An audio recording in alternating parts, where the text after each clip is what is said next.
Assalamualaikum warahmatullahi wabarakatuh. Perkenalkan saya Gia Regita. Pada hari ini saya akan membahas mengenai konsep dan pencatatan akuntansi pajak dari pendapatan, penghasilan, dan penjualan. Baik, pendapatan dan penjualan itu merupakan sumber utama penerimaan perusahaan yang berasal dari aktivitas operasional maupun non-operasional. Nah, penjualan biasanya berkaitan dengan penyerahan barang atau jasa kepada pelanggan, sedangkan pendapatan mencakup hasil yang diperoleh dari berbagai aktivitas usaha secara lebih luas. Sementara itu, penghasilan merupakan tambahan kemampuan ekonomis yang diterima wajib pajak yang dapat digunakan untuk konsumsi atau menambah kekayaan baik yang berasal dari dalam maupun luar negeri.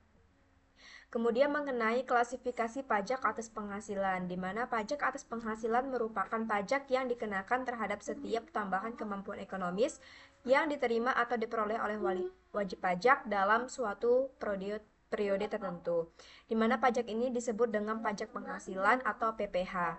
Kemudian pajak atas penghasilan ini dapat diklasifikasikan berdasarkan cara pengenaannya, kemudian subjek pajaknya, dan sifat pemungutannya. Nah, klasifikasi ini bertujuan untuk memudahkan pengaturan dan pelaksanaan kewajiban perpajakan sesuai dengan jenis transaksi dan pihak yang terlibat. Yang pertama itu ada berdasarkan cara pengenaannya. Pajak penghasilan dibedakan menjadi pajak langsung dan pajak tidak langsung. Kemudian pajak penghasilan termasuk pajak langsung karena pajak ini dikenakan secara langsung kepada wajib pajak yang memperoleh penghasilan dan tidak dapat dialihkan kepada pihak lain. Kemudian wajib pajak yang memperoleh penghasilan itu wajib menghitung, kemudian membayar dan melaporkan sendiri kewajiban pajaknya sesuai dengan ketentuan yang berlaku. Yang kedua itu ada berdasarkan subjek pajaknya, di mana pajak penghasilan itu dibedakan menjadi pajak untuk wajib pajak orang pribadi dan wajib pajak badan. Wajib pajak orang pribadi itu meliputi individu yang memperoleh penghasilan dari pekerjaan, usaha maupun sumber lainnya. Sedangkan untuk wajib pajak badan itu meliputi perusahaan, koperasi, yayasan, dan bentuk badan usaha lainnya yang memperoleh penghasilan dari kegiatan operasional maupun non-operasional. Yang ketiga ada berdasarkan sifat pemungutannya, di mana pajak penghasilan itu terdiri dari pajak yang bersifat final dan tidak final. Nah, pajak final itu merupakan pajak yang pemotongannya bersifat selesai dan tidak digabungkan lagi dengan penghasilan lain dalam perhitungan pajak tahunan, seperti PPh pasal 4 ayat 2. Contohnya adalah pajak atas bunga deposito, sewa tanah dan bangunan, serta transaksi penjualan saham tertentu. Sementara itu, pajak tidak final itu merupakan pajak yang masih diperhitungkan kembali dalam surat pemberitahuan atau SPT tahunan, seperti PPh pasal 21, PPh pasal 23, dan PPh badan. Selanjutnya mengenai penghasilan yang termasuk objek pajak. Nah, salah satu contoh yang paling umum itu adalah gaji. Kemudian upah, honorarium, bonus, tunjangan, dan pembayaran lain yang diterima oleh pegawai atau tenaga kerja. Penghasilan ini dikenakan PPh pasal 21 dan dipotong oleh pemberi kerja. Kemudian penghasilan dari penjualan atau pengalihan harta seperti tanah, bangunan, saham, dan aset lainnya juga dapat menjadi objek pajak. Selain itu adalah usaha yang diperoleh perusahaan dari kegiatan operasional juga termasuk objek pajak. Bunga dari simpanan, deposito, obligasi, dan pinjaman juga merupakan objek pajak karena dianggap sebagai tambahan penghasilan, kemudian diterima oleh seseorang.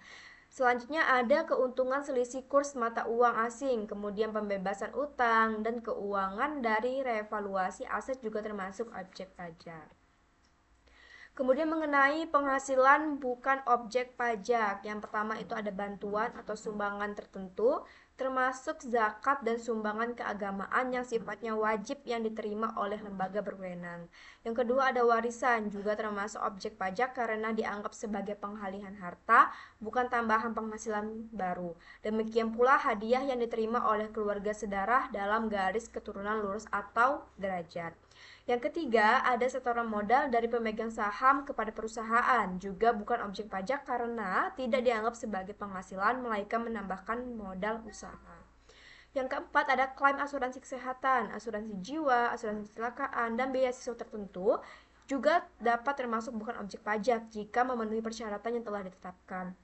Dan yang terakhir ada dividen tertentu yang terima wajib pajak dalam negeri dapat dikecualikan dari objek pajak apabila memenuhi syarat reinvestasi sesuai ketentuan perpajakan yang berlaku. Baik, dari materi yang telah sampaikan dapat ditarik kesimpulan bahwa klasifikasi pajak atas penghasilan itu meliputi berbagai jenis pajak penghasilan yang dibedakan berdasarkan cara pengenaan, kemudian subjek pajak, sifat pemungutan, serta pasal-pasal yang mengaturnya. Kemudian mengenai penghasilan yang termasuk objek pajak, mencakup gaji, laba usaha, bunga, dividen, royalti, hadiah, sewa, dan berbagai bentuk tambahan kemampuan ekonomis lainnya. Sementara itu terdapat pula penghasilan yang bukan objek pajak seperti warisan, hibah, kemudian bantuan sosial, zakat, setoran modal, dan beberapa jenis dividen yang memenuhi persyaratan tertentu. Nah, pemisahan antara objek pajak dan bukan objek pajak sangat penting agar wajib pajak tidak mengalami kesalahan dalam perhitungan kewajiban perpajakannya. Sekian, wassalamualaikum warahmatullahi wabarakatuh.